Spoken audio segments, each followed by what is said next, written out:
Hello YouTube. Welcome back to Bald Man Building an Airplane. Since the metalwork is done on the wings, it's time to get to the extraordinarily fun part of fiberglass. This is Wingtips video number 1 and or Wings video 59, however you want to look at it. So the wingtips are these... It's funny, first time you pull them out of the box, you're like, holy crap, that's big! Because the cord line of the wing is like 4 feet long, or actually I think it's more than that. Anyway, maybe it's 5 feet. But yeah, this is a really big piece, and since they are molded fiberglass, they are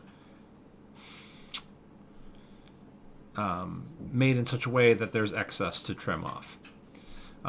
So you first trim it gently to sort of remove a bunch of excess material. And then what you do is it's sort of like, let's see if I can put a picture up here. Basically, though, it's got a little indent where basically the fiberglass goes underneath the skin. So the wingtip nests inside of the skin. But the edge of that is not super clean, and I think I get to working on that later on. Initially I'm just doing measurements on it, but basically you have to sort of file a nice 90-degree edge in it in order for it to fit, for it to nest nicely in the wing. What I'm doing here is I'm cutting an additional part off the trailing edge of it, because that's where there's a little metal piece that they provide that goes into the edge of the wing. Into the wingtip to provide structure at the back of it, and that's where the aileron sort of sits in there as well. Initial test fitting here. One other note is the vibrating tools. I don't know what you want to call those, but the do-it-all tool that just vibrates back and forth. It doesn't cut your finger if you put your finger on the blade.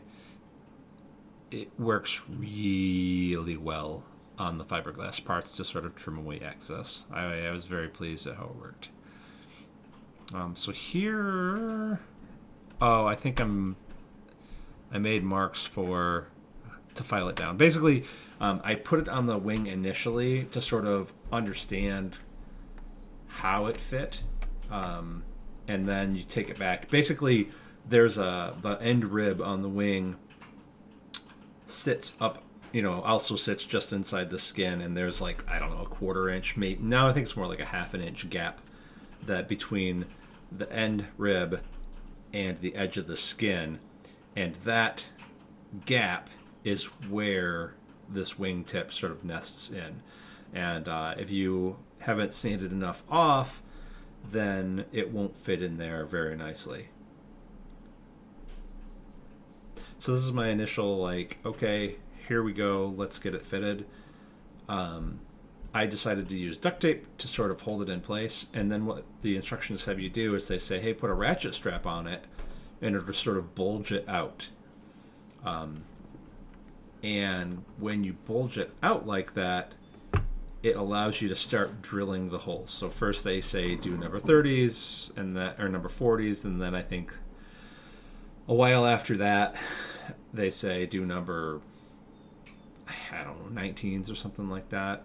For basically, we're going to be drilling holes that are going to be upsized to screw holes. I think they were number 6 or number 8.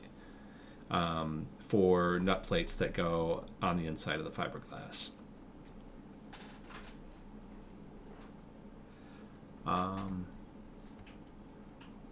Yeah, so that's this.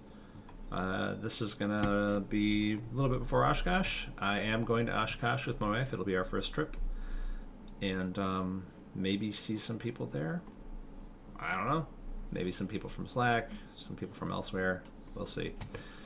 But yeah, this is the first wingtip, and I'm pretty sure the next video will be the next wingtip. We'll see. Thanks for stopping by, and we'll see you next time.